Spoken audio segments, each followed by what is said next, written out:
We are your home theater and AV questions answered. This is AVRant. Want your home theater or AV question answered by Tom and Rob? Send it to question@avrant.com. Welcome to AVRant. I'm Tom Andry, and I'm here with Rob H. Dave. Dave has two problems with his Yamaha CXA 5100 and Optoma X600 projector. First, and if this question sounds familiar to you, it's because he also wrote to the HT guys, Ara and Braden, and I was a little bit amused by their answer because I have a very different answer. So hopefully one of us will be right. All right, the Optoma always projects a 4:3 image, even when set to a 16:9 output. So although content displays within the screen borders, light is still projected above and below the top and bottom of the screen. And there's a picture of this so that you can see what's going on, I guess, if you're showing that.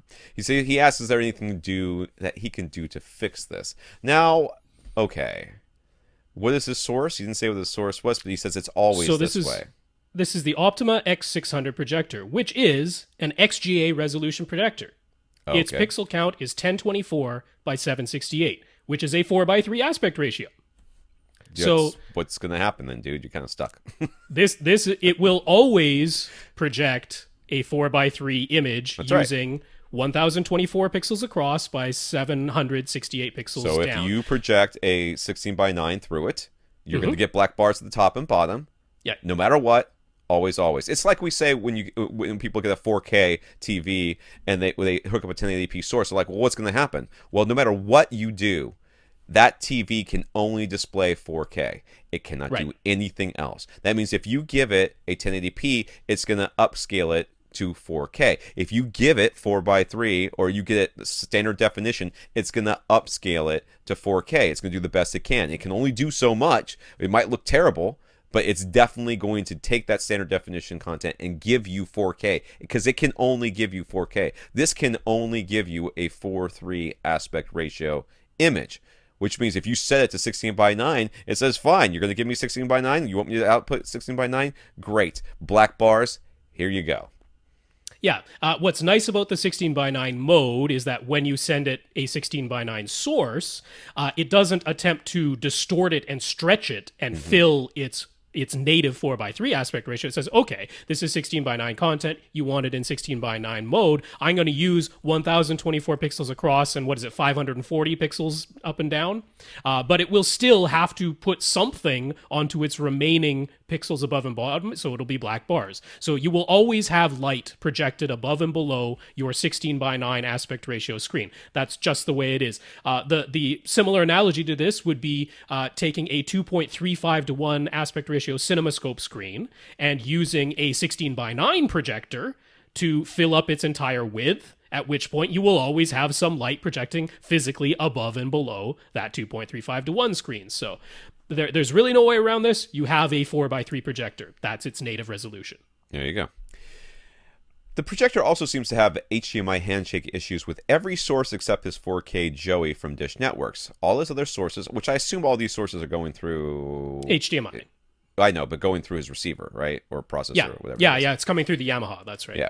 So all his other sources, which include, by the way, holy crow, I mean, how do you have all these sources? Anyway, that doesn't matter. Apple TV, Roku, Samsung 4K UHD, Blu-ray player, PS3, PS4, Xbox 360, Xbox One, Fire TV, PlayStation TV. It's a thing? I forgot about that. And Wii U always come up as source not found, or no source found. He also has a JVC DLA X950R projector he only uses when watching 4K content to preserve lamp life, and it has none of the problems the Optima does, so it seems to be at the Optima and not the Yamaha. Is there any suggestions? Yeah, whatever these sources are sending out something that this thing cannot recognize. Yeah, and once again, I was checking the specs on this, and this Optoma X600, it can accept HD signals in the form of 720p and 1080i. It cannot accept 1080p. Yeah, that's what I assumed. What you should do in this case is, my guess, is your Yamaha. Yamaha certainly has some sort of scaler or something on board, and you Hmm. can say, "Don't give me anything higher than 720p."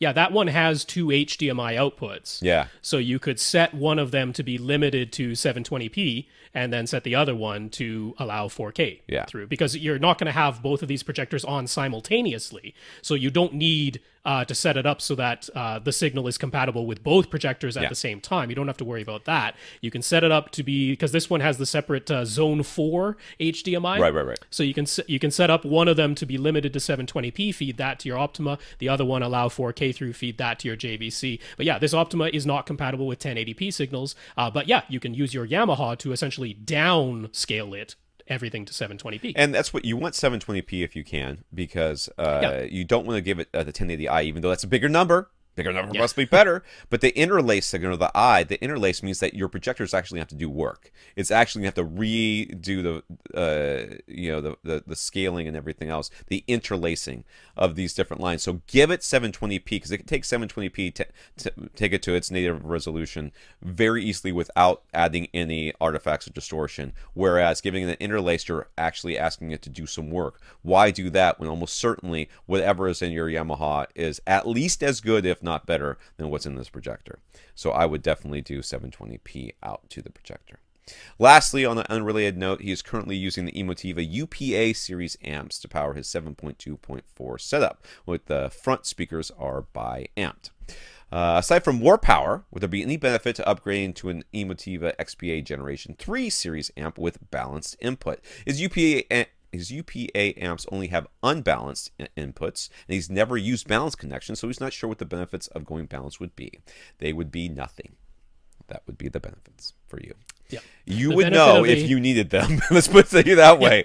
This would not be a question. This would be, why am I hearing all this crackling, distortion, interference stuff going on? And we would say you might want to try balanced inputs. If you're not hearing a problem, then you don't have a problem. And it wouldn't be subtle. The benefit of a balanced cable is that if you have a very long cable that will act as an antenna simply because it's Yes. so long, Yes. a balanced signal, what it's doing is it has two leads that are going down there, but when it gets to the end, one of those leads is inverted, and therefore any noise that was picked up along the way will essentially cancel itself out. You'll have one signal and then an inverse of that signal, so the noise was the same going down them, but then one side got flipped over and inverted, so it cancels out the noise. But you're talking about going from your processor to your amplifier, which I don't imagine are any great distance apart.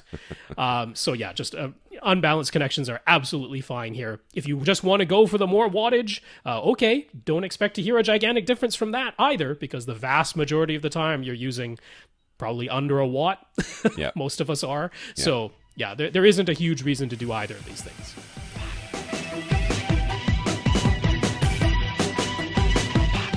Want your question answered? Send it to question@avrant.com.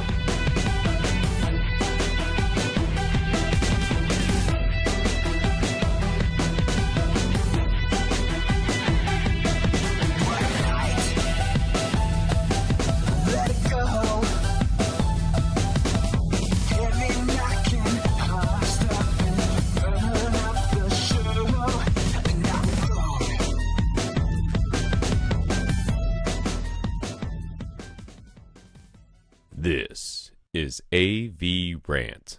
Now go out and listen to something.